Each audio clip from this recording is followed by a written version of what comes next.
அவர் இத்தாலியில இருக்கிறார். அப்ப அவர் சொன்னார், நான் உங்களுக்கு விசா அனுப்புறேன் அப்படி இப்படின்னு சொல்லி. திருப்பி 2 மாதமா என்னோட எதுவும் கலைக்கிற தொடர்பே இல்லாம போயிட்டு சார். இப்ப இந்த நிலையில நான் மனம் வந்துதான் இருக்கிறேன். என்ன சொல்றேன்னு எனக்கே தெரியல. நீங்க வந்து அவரு வெளிநாட்டுல இருந்துதான் உங்களோட தொடர்பு கொள்றாரா? ஆமா, வெளிநாட்டுல இருந்தா. நான் வெளிநாட்டுல குவைட்ல இருக்கக்குள்ளதான் அவர் என்னோட தொடர்பு கொண்டவர். அவரும் அங்கதான் இருந்தாரா? இல்ல இல்ல, அவர் அங்க இல்ல, அவர் இத்தாலியில இருந்தவர். இத்தாலியில இருந்து நீங்க குவைட்ல இருக்கும் போது உங்களோட தொடர்பு கொண்டார். அந்த அந்த நட்பு தவறான ஒரு அழைப்புல வந்ததா? இல்ல இல்ல, அவர் வந்து எங்க வீட்டு எல்லாருக்கும் தெரியும்.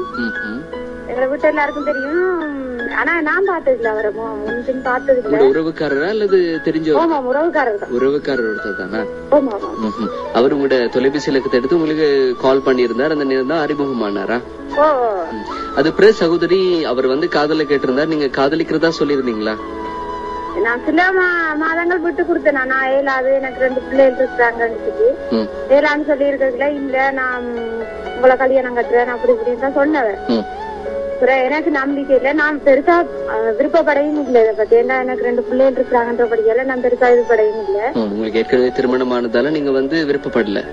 ஆமா, இவர் கல்யாணம் கட்டினவரே ஏமாத்தி போட்டார், மற்றவங்க ஏமாத்த பாட்டாங்க என்ற எல்லாரையும் நம்ப இல்லாதானே என்றபடியால நான் அவரை பெருசா இல்ல. சரி சகோதரி, நாங்க இன்னும் பேசுவோம் நிகழ்ச்சியில் 2 பாடல்களுக்கு பிறகு. நண்பரிடம் சொல்லுங்க, நிகழ்ச்சியோட இணைந்திருங்கள் நண்பர்களே. ஒரு சகோதரி தன்னுடைய உணர்வுகளை சொல்லிக் கொண்டிருக்காங்க. அவங்களோட நாங்க இன்னும் பேசலாம். அவங்களுடைய உணர்வுகளை அவங்க இன்னும் சொல்லணும்னு நினைக்கிறாங்க. அவங்களோட பேசுவோம். சொல்லுங்கம்மா. இப்ப வந்து அவர் உங்கள்ட்ட காதல கேட்டிருந்தாரு, ஆனா நீங்க எந்த பதிலுமே அவருக்கு சொல்லல.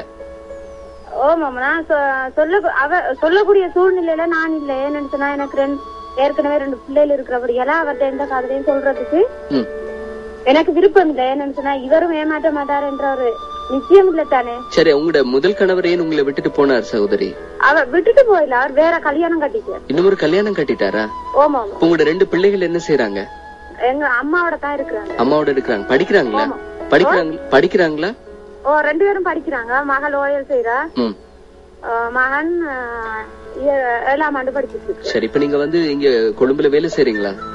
ஆமா, கொழும்புல வேலை செய்றீங்க. அதன் மூலமா தான் அந்த படிப்பு செலவு, குடும்ப செலவு எல்லாம் கவனிக்கிறீங்களா? ஆமா, குடும்ப செலவு நான் கவனிக்கிறேன். சரி சகோதரி, இப்ப வந்து உங்களோட அந்த உறவுக்காரர் அந்த இத்தாலியில இருந்து பேசுறவர் என்ன சொல்றாரு? இப்ப 2 மாசமா உங்களோட பேசாம இருக்கிறதா கூட சொன்னீங்க இல்லையா? ஆமா, இப்ப 2 மாதமா எந்த தொடர்பும் இல்ல. அவர் தெரிஞ்சிருந்ததா முதல்ல நீங்க ஏற்கனவே திருமணமான ஒருவர் அப்படிங்கறது? ஆமா, தெரியும். திருமணமானவர் என்றும் பிள்ளைகள் இருக்கிறாங்க எல்லாமே தெரியும். தெரிஞ்சுதான் உங்களோட 6 மாதம் நின்றவர். உங்களோட தான் இருந்தாரா? எங்க அம்மா கூட இருந்தவர். 6 மாதமா இருந்துட்டு போனார். ஆனா இப்ப வந்து 2 மாசமா பேசுறாரு இல்ல? ஆமா, 3 வருஷமா 2 பேரும் காய்ச்சினாங்க. இப்ப எந்த தொடர்புமே இல்ல.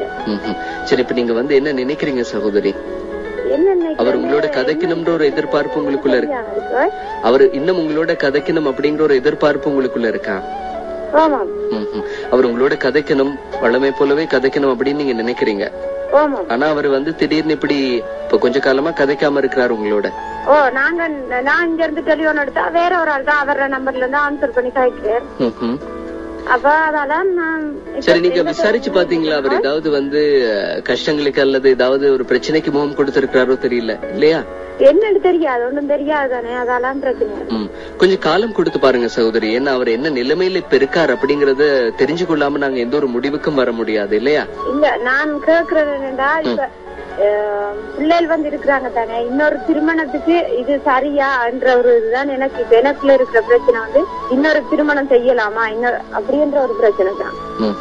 சரி, நீங்க இன்னொரு திருமணம் செய்யறத பத்தி யோசிக்கிறீங்க இந்த நேரத்துல. கண்டிப்பா உங்களுக்கு ஒரு வாழ்க்கை துணை தேவைப்படுது அப்படின்னு நீங்க நினைக்கிறீங்களா இருந்தா இந்த வாழ்க்கை சுமையை வந்து உங்களோட சேர்ந்து உங்களுடைய வாழ்க்கை துணையும் பகிர்ந்து கொள்ளணும்.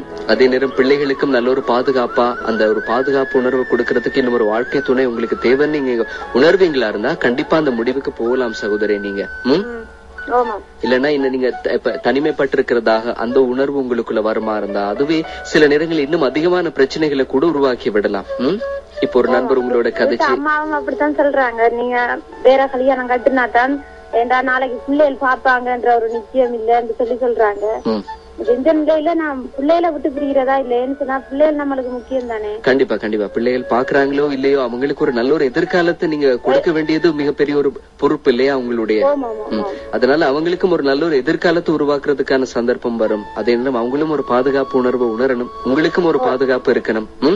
அதனால கண்டிப்பா நீங்க இன்னும் ஒரு வாழ்க்கை துணை ஏற்படுத்தி கொண்டது உங்களுக்கு எல்லா விதத்திலும் பொருத்தமா இருக்குமா இருந்தா, அதே நேரம் உங்களுக்கு ஒரு நல்ல ஒரு பாதுகாப்பு சூழலை ஏற்படுத்திக் கொள்ள முடியுமா இருந்தா கண்டிப்பா சகோதரி நீங்க அந்த முடிவுக்கு போகணும்.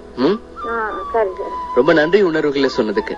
காதலிக்கிற சில நண்பர்கள் தங்களுடைய காதல் விட்டு பிரியும் போதும் அல்லது கணவன் மனைவி பிரச்சனைகளோடு வாழ முடியாது அப்படின்னு பிரிந்து போனதுக்கு பிறகும் மீண்டும் ஒரு முறை அதே மாதிரியான ஒரு உறவில் இணைந்து கொள்றது எந்த விதமான பிழையாகவும் இருக்க முடியாது. சிந்தனையாளர்களும் உளவியலாளர்களும் சொல்லுகிற மிக முக்கியமான விஷயம் இதுதான். காதலிக்கிறது பாவமே இல்ல.